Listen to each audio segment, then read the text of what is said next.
Shalom, salam sehat dan sukacita bagi kita semua. Hari ini kita telah memasuki minggu kedua di tahun 2022. Jemaat yang diberkati Tuhan, kita bersyukur atas setiap berkat dan anugerah yang Tuhan limpahkan bagi kita. Dan saat ini kita akan mendengar dan merenungkan firman Tuhan. Sebelumnya mari kita berdoa terlebih dahulu. Tuhan Yesus, kami bersyukur atas setiap kebaikan Tuhan yang Engkau nyatakan kepada kami secara khusus sepanjang satu minggu ini. Dengan kesehatan, kekuatan, dan kesempatan yang Tuhan berikan kepada kami. Saat ini kami akan mendengar dan merenungkan firman Tuhan. Kiranya Tuhan memberkati kami, agar kami beroleh pemahaman dan pengertian tentang kebenaran firman Tuhan, lalu kami dapat menerapkan dan melakukan dalam setiap langkah hidup kami. Terima kasih ya Tuhan, di dalam nama Tuhan Yesus kami berdoa dan memohon. Amin. Pembacaan firman Tuhan pada saat ini diambil dari Kisah Para Rasul pasal 8 ayat 14 sampai ayat yang ke-17. Dan nanti kita juga akan membaca dari Efesus pasal 2 ayat 10. Saya akan membacakan firman Tuhan ini. Mari kita simak bersama-sama. Demikian firman Tuhan. Ketika rasul-rasul di Yerusalem mendengar bahwa tanah Samaria telah menerima firman Allah, mereka mengutus Petrus dan Yohanes ke situ.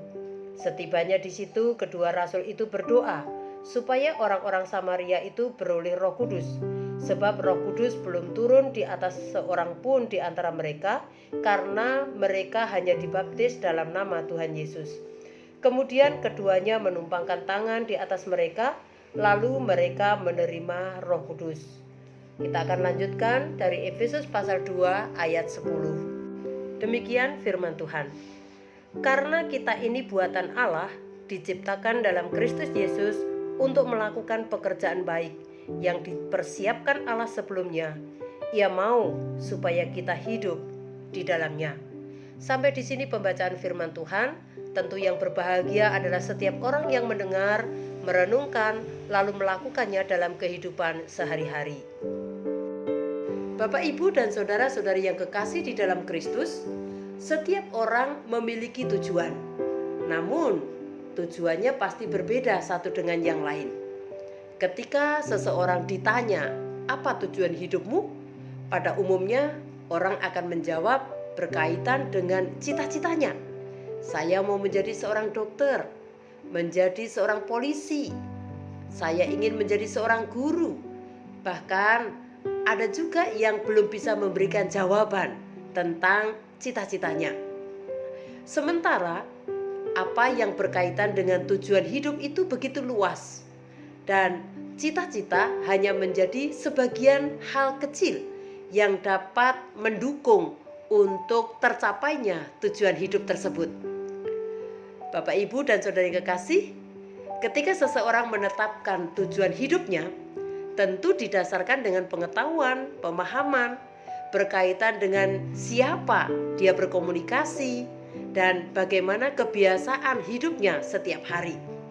Ketika seseorang memiliki hubungan yang dekat dengan Tuhan, memahami tentang kebenaran-kebenaran yang didasarkan dari firman Tuhan, pasti ketetapan hidupnya atau tujuan hidupnya yang ditetapkan adalah sesuai dengan kebenaran tersebut. Setidaknya mengusahakan kehidupan yang berkenan kepada Tuhan sesuai dengan firman-Nya. Karena tujuan hidup seseorang itu akan menunjukkan identitas diri, akan menunjukkan siapa dia. Apakah orang tersebut bagian atau seorang yang menjadi murid Kristus, atau orang tersebut adalah orang-orang yang dikendalikan oleh dunia ini. Nah, tujuan hidup itu akan membuat seseorang lebih bersemangat dalam menjalani kehidupannya setiap hari. Ketika seseorang telah menetapkan bahwa aku ingin hidup berbahagia. Nah, bahagia itu pun juga dapat dilihat. Apakah kebahagiaan yang didasarkan dari pengajaran Tuhan, atau kebahagiaan sebagaimana ditawarkan oleh dunia ini.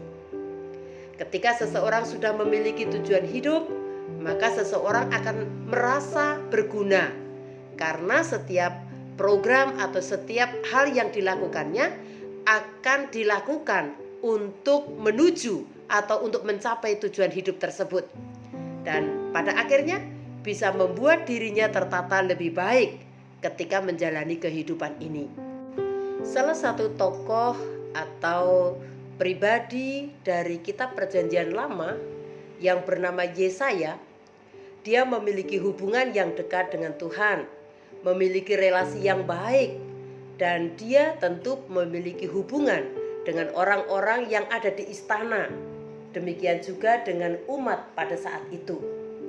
Ketika kita membaca Yesaya pasal 6, kita akan melihat bahwa ada sebuah percakapan, sebuah penglihatan yang dialami oleh Yesaya.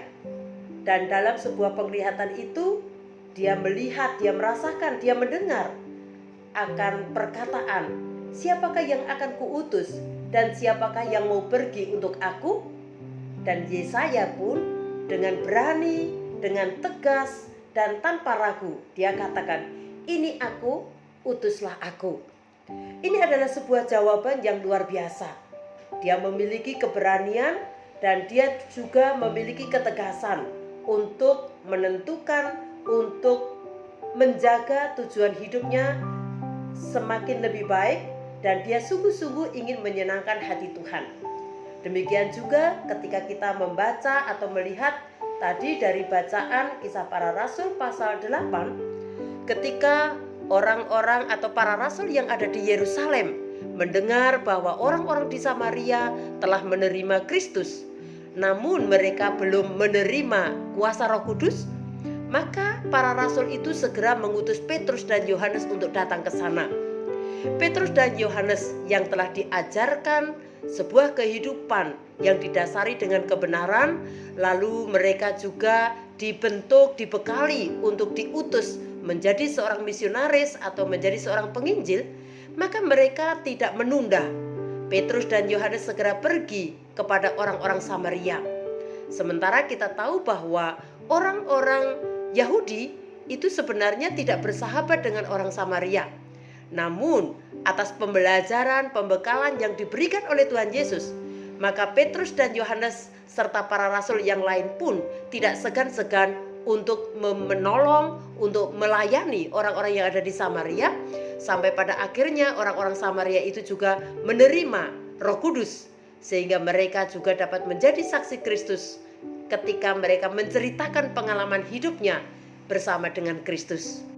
Petrus dan Yohanes tidak menunda dan dengan cepat memberikan respon atas panggilan itu, atas utusan itu, sehingga berkat Tuhan, kuasa Tuhan, pertolongan Tuhan juga menjadi nyata dalam kehidupan mereka. Itulah bukti orang-orang yang berusaha untuk mencapai tujuan hidupnya berdasarkan kebenaran yang Tuhan ajarkan kepadanya. Jemaat yang diberkati Tuhan, pasti kita tidak asing dengan lirik lagu "Hidup Ini Adalah Kesempatan". Apakah kita tahu siapa yang menulis lirik ini? Lalu kenapa lirik ini bisa sedemikian rupa? Lagu ini ditulis oleh pendeta Wilhelmus Latumahina di tahun 2004. Pada saat itu anak sulungnya kecelakaan dan meninggal dunia. Itulah informasi yang saya dapatkan dari berita. Lalu dalam sebuah perenungan dia menuliskan, hidup ini adalah kesempatan, hidup ini untuk melayani Tuhan.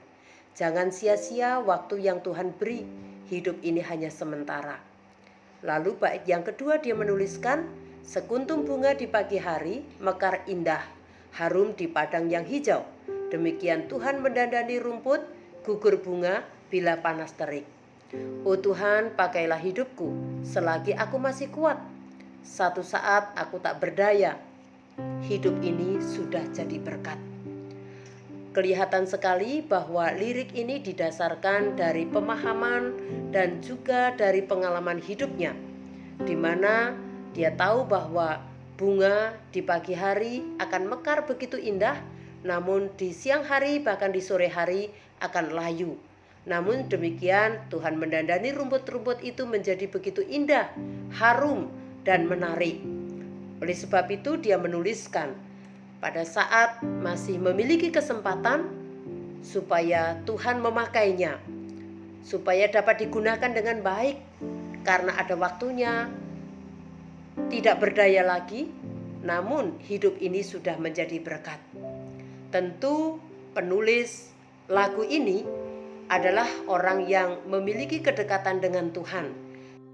Sekalipun mengalami kedukaan, namun beliau justru dapat melihat bahwa hidup itu hanya sementara. Dan kalau hidup itu sementara, jangan sia-siakan waktu yang Tuhan berikan.